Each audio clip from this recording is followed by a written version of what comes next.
Hello guys, welcome to कलाम आए। जैसे कि आप सभी जानते हैं, यूपीएससी मेंस एग्जाम का आज है तीसरा दिन और आज है जीएस पेपर 4 यानी एथिक्स का एग्जाम। तो चलिए जानते हैं कैसा था स्टूडेंट का फर्स्ट रिएक्शन एथिक्स के एग्जाम को लेकर। पेपर कैसा गया आपका? पेपर अच्छा गया। ओवरऑल एथिक्स का पेपर कैसा था? अप्लाइड एथिक्स था। अप्लाइड एथिक्स ज्यादा क्वेश्चन पूछा था। क्या आपने प्रिपरेशन कैसे किया एथिक्स की? मैंने तो क्लास नोट्स पे रिलाई किया था, जो कोचिंग से क्लास किया था उस पर रिलाई किया। केस स्टडी को कैसे मैनेज किया, क्या रिसोर्सेज थे उसके? उसके लिए तो काफ़ी प्रैक्टिस किया, उसके बाद कंप्लीट हो पाया पेपर। वरना मतलब उसके लिए हम लोग पहले से ही एथिकल डायलमास वगैरह ये हाईलाइट करके रखते कि क्या आएगा इसमें, उसके हिसाब से करते हैं उसमें। कोई स्पेसिफिक क्वेश्चन जो मॉक में आपने किया हो तो आपको लगा एथिक्स में आ गया है पीवाईक्यू से? आर्टिफिशियल इंटेलिजेंस का 2 जगह आया और आपका एबॉर्शन पे था। मतलब अप्लाइड एथिक्स पूरा पूछा है पेपर में।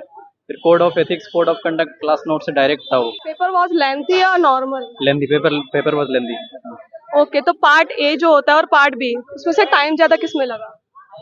पार्ट ए में ज़्यादा टाइम लगा, पार्ट बी तो हो गया था समय पे। टाइम मैनेजमेंट कैसा था आपका? मेरा मतलब एक क्वेश्चन आधा ही कर पाया, बाकी 19 क्वेश्चन कर लिए थे। पेपर कैसा गया आपका? बहुत टफ था इस बार का पेपर। मतलब सेक्शन ए बहुत ज्यादा ही अनप्रिडिक्टेबल था यार। लेंदी भी सवाल 4-4 5-5 लाइन के 10 मार्कर थे। नहीं नहीं, काफी लोग तो बोल रहे हैं कि पेपर मुझे इजी था और पेपर ए जो था वो ज्यादा लेंथी था। बी वाले हूँ।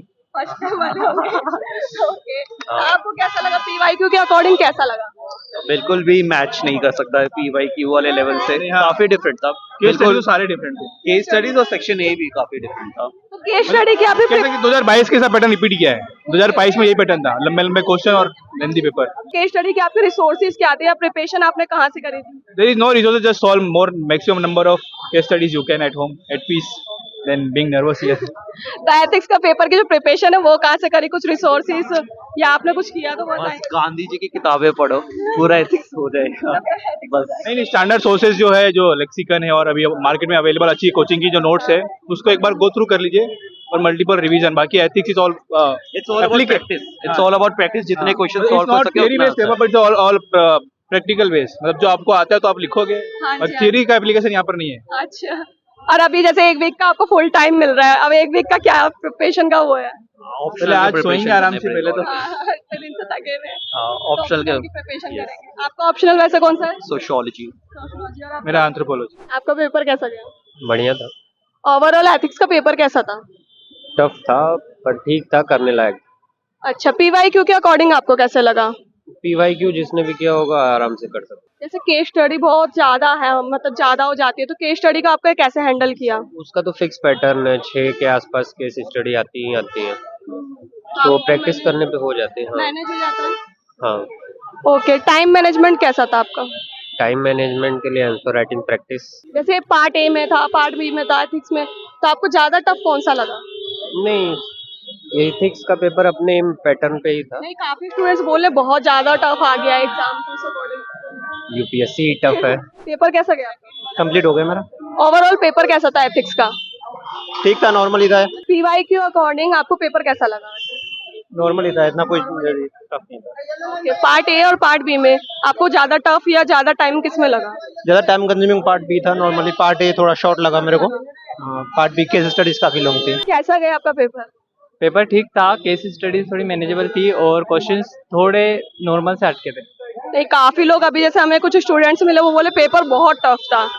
हाँ, क्योंकि क्वेश्चंस को ना 2 बार पढ़ना पड़ रहा था और उसमें सोचने का स्कोप ज्यादा था, और जब सोचने का स्कोप बढ़ता है तो टाइम कम मिलता है। एथिक्स की जो प्रिपरेशन है वो आपकी कहाँ से की थी? एथिक्स की प्रिपरेशन मैंने सारी सेल्फ ही की थी। ओके, जो केस स्टडी होती है वो बहुत ज्यादा होती है, लेंथी भी होती है, उसको टाइम भी ज्यादा देना पड़ता है, तो आपकी केस स्टडी की जो प्रिपरेशन थी और वो कैसे हुई थी? अगर है ना थ्योरी अच्छी हो तो ना केस स्टडी मैनेज हो जाती है, और मैंने आज स्पेशली ये चीज़ अच्छी करी कि मैंने केस स्टडीज को पहले 1.5 आवर में ख़त्म कर दिया था, तो मेरे को थ्योरी के लिए रिलेटिवली ज़्यादा टाइम मिल गया। तो जो वो जो पार्ट में बटा हुआ था, ए पार्ट बी पार्ट, उन दोनों में से आपको कौन सा पार्ट ज्यादा डिफिकल्ट लगा या ज्यादा टाइम कंज्यूम कर रहा था वो? पार्ट ए ऑब्वियसली इस बार ज़्यादा डिफिकल्ट था। केस स्टडीज जेनेरिक थी और डुएबल थी, जो हर बार आती है, बट पार्ट ए थोड़ा रिलेटिवली डिफिकल्ट था। ऑप्शनल कौन सा है? मेरा अपने सोशियोलॉजी। तो आपकी प्रिपरेशन ऑलमोस्ट हो गई है या अब जाके आप एक वीक का जो टाइम मिल रहा है उसमें करेंगे? प्रिपरेशन तो सारी मेंस के पहले ही हो जाती है, बट वो 5 दिन के लिए थोड़ा आंसर राइटिंग प्रैक्टिस कर लूंगा, 1-2 क्वेश्चन पेपर लगा लूंगा और बाकी थिंकर्स को रिवाइज करना है। अच्छा, तो आप जो एथिक्स के लिए कुछ स्टूडेंट्स को बताना चाहेंगे कि उनको कैसे प्रिपरेशन करनी चाहिए, क्योंकि एथिक्स में काफी लोग बहुत परेशान हो जाते हैं। एथिक्स में रहना रिलेटिवली बाकी सब्जेक्ट की तुलना में स्ट्रॉन्ग है, बट मैं अभी स्टिल एलिजिबल नहीं हूँ बताने के लिए वो तो मार्कशीट बताएगी। बट हाँ, एथिक्स में ये कर सकते हैं ना कि लाइक सिलेबस वाइज नोट्स बना सकते हैं, या ऐसे टर्म्स पकड़ के लाइक एटीट्यूड, तो उसके ऊपर एक अच्छी डेफिनेशन, उसका एक अच्छा कोट और उसका एक एग्जाम्पल, या इंटेग्रिटी को पकड़ के उसके हर लेवल एनालिसिस करके उस पर हर एग्जाम्पल प्रिपेयर कर सकते हैं, जैसे कि एक इंटरनेशनल लेवल का एग्जाम्पल हो गया, एक नेशनल लेवल का, एक इंडिविजुअल फैमिली, ऐसा करके। एथिक्स के पेपर को लेके स्टूडेंट्स का फर्स्ट रिएक्शन, जिसमें कुछ स्टूडेंट्स ने कहा कि जो पार्ट 1 है वो बहुत डिफिकल्ट था और कुछ ने कहा पार्ट भी बहुत डिफिकल्ट था। ओवरऑल देखे तो पेपर वाज मैनेजेबल, कि पेपर लोग टाइम पे कर पा रहे थे। तो आपको पेपर कैसा लगा, इस चीज को आप कमेंट में बताएं।